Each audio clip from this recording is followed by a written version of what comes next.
So I made a comment on Tumblr about how in work, when giving URLs, I have to be careful, as do a lot of my Irish colleagues, when speaking to people to other countries, to say the word dot, because people mistake it for the word dash very easily in our accents.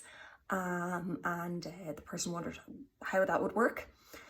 So a little brief explanation as to how. The versus well, that's accents. Accents are a bit different.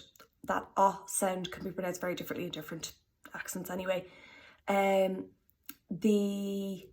t and sh thing, I did a video about this before, but in brief, in certain positions, such as right at the end of a word, that letter T is quite hard to say.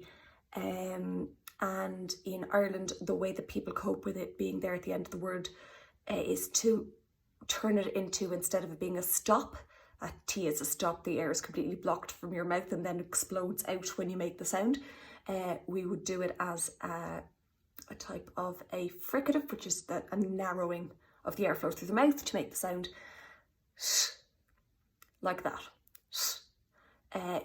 You just have the blade of your tongue, which is the front of the top, to the alveolar ridge, which is that little hard ridge just behind your front teeth.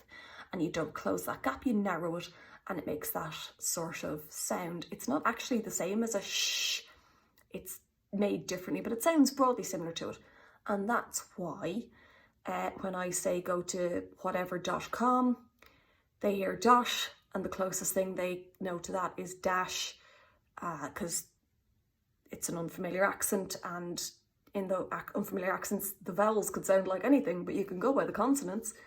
And this is why so many of us have to painfully say dot when telling customers URLs. And that is that.